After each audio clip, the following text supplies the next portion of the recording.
carência muito grande de transparência. Então, o debate sobre o assunto é sempre muito importante. E o que nós estamos fazendo hoje é fundamental para levar esse conhecimento para a sociedade como uma forma geral. Numa casa legislativa, né, vereadora, a Câmara preparou um simpósio exatamente para comemorar os 35 anos do ECA. Isso é importante, quer dizer, quanto mais trazer esse assunto em nível municipal também, é fundamental para ter esse desenvolvimento que o doutor acabou de dizer, né? Com toda certeza, é um tema, eu reforço, o tema da infância e da adolescência é um tema... Quando você diz da criança, ele se torna um termo lindo. Ai, a criança é linda, mas a criança dá trabalho, o adolescente dá muito mais trabalho. Então, o que me parece é que quando esses dois nichos eles dão trabalho, eu já não quero mais tratar sobre eles, porque eu vou tratar exatamente do que é mais fácil. Só que talvez seja um problema, porque a criança não vota, porque o adolescente não vota, então talvez não tenha tanto engajamento e tanta profundidade nessa tratativa, que é exatamente o que eu venho trazendo aqui para casa, trazendo para o meu mandato, esse olhar específico e essa conscientização em relação ao que o doutor falou. A palmada, o quanto as pessoas normalizaram ver uma família na rua, a criança levar um tapa, ser machucada e tá tudo bem porque é a mãe que manda, o pai que manda. O quanto a gente normalizou ver uma criança pedindo alguma coisa no farol, você simplesmente não abaixa o vidro, vai embora, a sua vida continuou, mas aquela criança, ela está trabalhando. Então, trazer o tema aqui para dentro dessa casa legislativa, da qual hoje eu estou, da qual eu admiro e do qual tem tanta importância e relevância de levar importância para a sociedade e trazer tantos profissionais, tantas pessoas capacitadas para tratar do tema, é fundamental porque é daqui que a gente tira muitas das leis que protegem e as nossas crianças e os nossos adolescentes. E uma questão importante que eu coloco para a senhora, vereadora, para o senhor também, doutor, o ECA foi responsável pela criação dos conselhos tutelares. Sim. O que isso trouxe de reforço para conseguir efetivamente tornar fundamental a defesa da infância? Olha, eu acho que o Conselho Tutelar hoje, ele é um órgão muito importante e eu tenho tido muitos... Hoje eu sou presidente da Comissão Extraordinária da Criança e do Adolescente, então o Conselho Tutelar mesmo tem estado presente em todas as minhas reuniões e o que eu recebo de feedback deles ou levo para eles de informação é a questão de realmente o papel dentro do Conselho Tutelar, né? Quando o Conselho Tutelar deve agir, qual é o papel do Conselho Tutelar, que muitas vezes também é confundido em muitas das suas ações. Mas eu acredito que hoje o Conselho Tutelar é uma ferramenta grandiosa também de proteção às nossas crianças.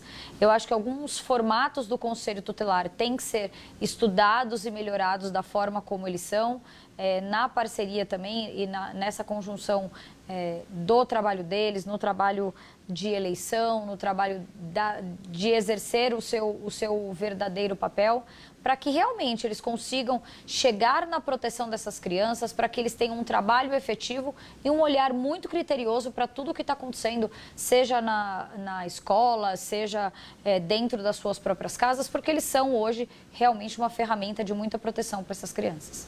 É por aí, doutor? O senhor acredita? Acho que sim. O Conselho Tutelar é uma estrutura que vem sofrendo modernizações. Eles começaram a ter o reconhecimento há muito pouco tempo, as estruturas, as condições financeiras, as condições estruturais, os equipamentos. Então, quando o poder público começou a investir, porque novos parlamentares como a vereadora Ana, começaram a cobrar, a dar voz para um órgão tão importante como esse, as coisas começaram a ter mais agilidade. E isso é fundamental, principalmente porque essa agilidade ela acaba se interligando com o papel da escola, o papel da saúde, o papel dos órgãos de segurança, as delegacias de proteção da criança e do adolescente, o papel da sociedade, o papel do parlamento de estar sempre atento, ouvindo e participando efetivamente. Isso tem sido fundamental. E o Conselho Tutelar ainda tem muito para evoluir, mas melhorou muito nos últimos anos. Com certeza. E a sociedade civil também, as famílias, elas têm um aspecto muito importante. Como é que elas podem fazer com que sejam garantidos, pelo menos, todas as leis, tudo aquilo que está dentro do ECA? Olha, eu acho que muitas pessoas também não procuram ter esse entendimento do ECA, do real direito da criança e do adolescente. O que a gente via, eu acredito que isso tem evoluído muito, mas há um curto espaço de tempo, o único direito que a criança tinha era praticamente não ter direito, né? Era ter um adulto que administrava a vida dela sem que ele pudesse ter direitos ou opiniões ou algo do tipo. Então, eu acho que a sociedade civil tem que estar de olho nessas crianças que estão exercendo trabalhos e não podem ser feitos, nessas crianças que estão sendo violentadas, agredidas e abusadas, porque a partir do momento que você vê algo na sua frente, a partir do momento que você tem consciência ou sabe de algum caso, seja de violência, de abuso, é sua obrigação, enquanto cidadão, fazer uma denúncia. Hoje as pessoas me parecem que, não é comigo, não é na minha família, é distante, eu não tenho nada a ver com isso e eu não vou fazer. Mas eu acho que a sociedade pode se inteirar e pode sim colaborar e disseminar todas essas leis e essas proteções que as nossas crianças e os nossos adolescentes têm por direito e devem ser respeitados. Até porque a sociedade civil muitas vezes tem lá a criança, tem lá o adolescente, né, doutor? Exato. Então é uma questão que pode ajudar e muito, né? Sim, sim. As estruturas elas estão em constante evolução. Acho que o nosso papel é debater, a Câmara faz esse papel com maestria, tendo grandes políticos, grandes parlamentares que tentam, de uma forma, levar essa voz. A vereadora é uma voz que ecoa no Brasil como um todo, não é uma representante só da cidade de São Paulo, é uma representante do Brasil. E para nós é muito importante estar trazendo esse debate para dentro da Câmara, principalmente porque você consegue trazer pessoas que discutem, que atuam no tema, tanto da área jurídica quanto da área social, da área parlamentar, da área da saúde. E aí, a partir daí, a gente consegue levar o conhecimento para a sociedade. Porque, de uma forma geral, às vezes as famílias, a periferia como um todo, não tem o conhecimento de direitos e também de suas obrigações. Então, o fato de ter, por exemplo, a escola nisso, quer dizer, a escola trazendo para dentro dela o ensinamento das crianças, o debate, é fundamental. Sim. Porque a criança, eles vão saber já na escola, você tem direito disso, disso, disso, tanto a criança quanto o adolescente. Né, vereadora? Né, doutor? Porque o debate de tantos temas, e aí eu vou pegar um assunto mais lúdico para fazer uma comparação do quanto a consciência entra dentro da escola. Quando os nossos filhos são pequenos, isso já aconteceu com os meus, não existe a consciência do lixo. Qual que é o lixo que você joga, você não tem que fazer a reciclagem do lixo, você não pode jogar o lixo no chão. Então a criança ela chega, mamãe, não pode jogar o lixo no chão. Mamãe, você tem que colocar o lixo no... É a mesma coisa com os direitos da criança. É a mesma coisa em relação à conscientização do abuso, é a mesma coisa com a conscientização da violência. E esses temas, eles precisam ser tratados, eles não podem ser tabus. E os direitos que eles têm.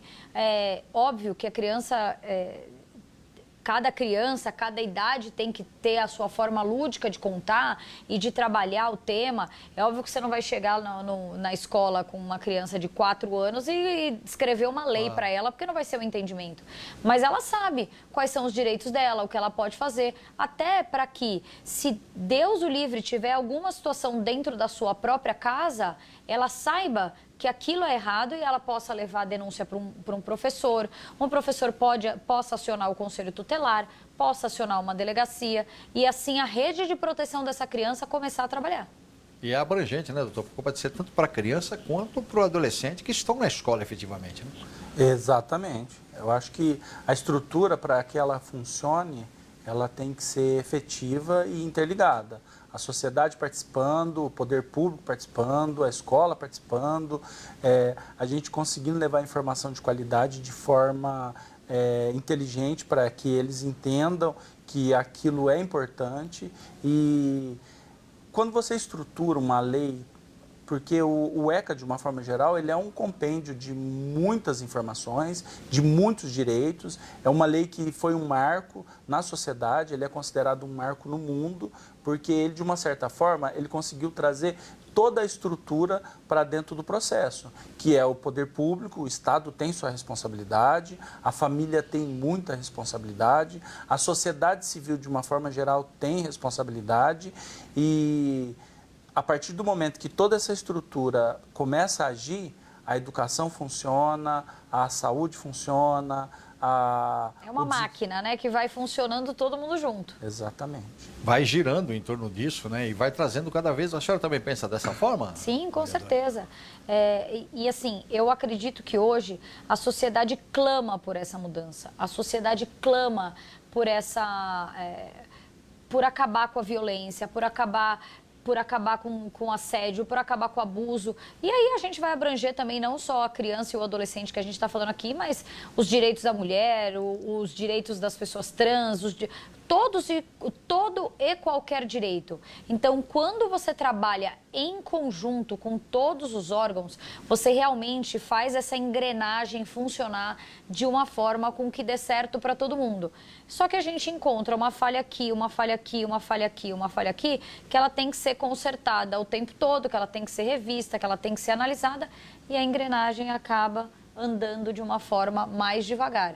Mas eu acredito e tenho fé. Estou aqui nesta casa lutando para isso, para que realmente a gente tenha todas essas forças caminhando junto, para que a gente tenha um futuro e uma sociedade do jeito que todo mundo almeja. O doutor Tegami falou uma coisa importante, a repercussão do ECA, do Estatuto da Criança e Adolescente, ela é internacional. O ECA é conhecido fora daqui, né? Muita gente se interessa em saber, poxa, qual o método, o que eles estão usando no Brasil efetivamente sobre isso.